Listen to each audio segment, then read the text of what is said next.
driving career in the late 70s at the old Motordrome Speedway in Roughdale. And what prompted Ron to get into racing? Well, according to him, I liked the sound of Buddy O'Connor's six-cylinder GMC at Clare Ridge Speedway in the 1950s, and I got hooked. Now for the nickname Eagle, and I'm sure everybody's been wondering. It's like this. Ron was a Boy Scout in his younger days, and they apparently had an initiation going on at the camp his troop was at, and when he heard about what was going on, he ran back to his tent, climbed a tree, and listened in on what was going to happen. After a while, the scoutmaster looked up, spotted Ron in the tree, and said he looked like an eagle looking down, and the name stuck. The Eagle started out in the old modified division at the Roughdale track, and like most drivers in the day, did not fare too well early on. Ron said he really knew nothing about chassis setups and the handling of his newfound venture, but asked questions, sought advice from his fellow competitors and crewmen, and well, the rest, as they say, is history. And for you younger racers out there, there's a lesson in this, and it's not hard to figure out. Over the years of asking and learning and experimenting, Ron Pivison, who built and designed his own cars, put together a stellar, highly popular, and colorful racing career that saw him win 27 overall late model features, 14 of those coming at Motordrome 70 and the remaining at Jennerstown on the dirt, Smuckers, Marion Center, and the original Motordrome in Roughdale. Additionally, the Eagle won 5 times in the old modifieds at Jennerstown and Motordrome when they were dirt. One of Ron's late model wins came at his favorite track, Motordrome in Smithton, in the Dodge Boys 150, and the Lone Ranger was the Grand Marshal. Dave Dragovich writes in Area Auto Racing News, the fans could count on Ron Pivison making daring, unbelievable moves, noting one hot, humid night, I watched Ron fly sideways through turn 4, pick up a can of Coke with his right hand, drink it as he flew down the front straightaway at more than 100 miles an hour. He put fans in the stands and kept them on the edge of their seat, Dave writes, and he was always accessible after the races. Even though he never won the Motordrome 200, Ron Pivison finished second one year after being lapped 5 times. And for him to make up those 5 laps, he was put at the front of the field on the restarts, had to race to catch up to the field, run through the field to get to the front, and repeat that, 5 times, to get back on the lead lap and make a run through the field to second place finish. That's pretty impressive. Equally impressive, but not with the same results, was the night at Bedford Speedway when Ron started dead last and passed some 27 cars in one lap, moved into the lead, nearly lapped the whole field until he got wrecked out of the race. Bad nights at the racetrack, but nonetheless memorable. Ron had some of those too. A night at Heidelberg when the track was asphalt was one of those as he headed into turn 1 at full steam at nearly 90 miles an hour, hit the wall full blast, collapsing the car 12 inches and sending the Eagles to his nest for a 3-day stay in the hospital.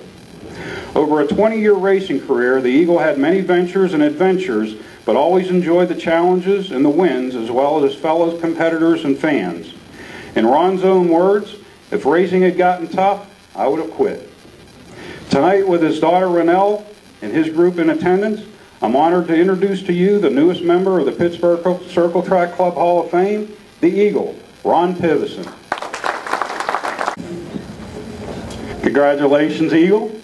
Now, was I pretty close on that story? I know we talked about it, and we talked about it back at the Racers reunion, I think a year or so ago, about the scout and being up in the tree and your scoutmaster checking on you. Something like that.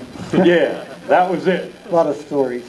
Well, how about some of those stories over the year? Do you remember a lot of those? I mean, the night at Heidelberg had to be pretty frightening for you, barreling down the front straightaway and hitting that wall. I've seen guys do that with not really good results.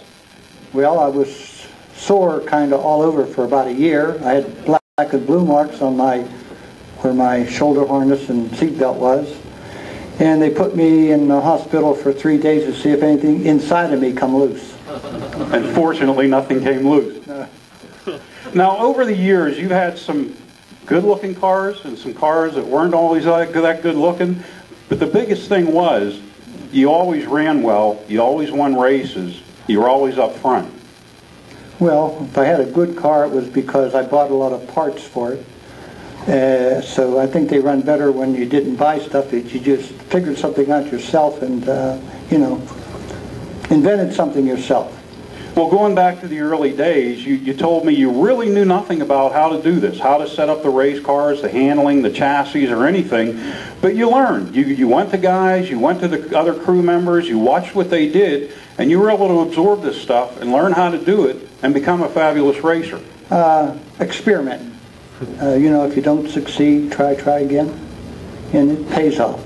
Well, I think really even the asking and learning and observing is really the, you know, I said for the young racers out there, there's a lesson in this, and that's pretty much the lesson. You got to listen, you got to watch, you got to pay attention to what's going on with your other competitors, and you'll better yourself that way. I think you basically have to don't look around with what other people are doing and do something different that nobody else is doing, and do it that way. And then take it on to success. Trial and error.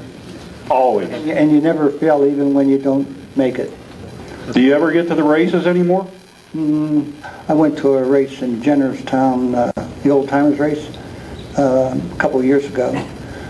Started last in the feature.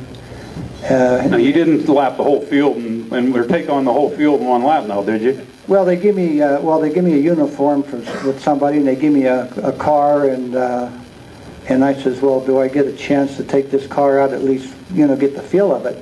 And he says, no. They says, it's like that. I says, you just take it out and run it now.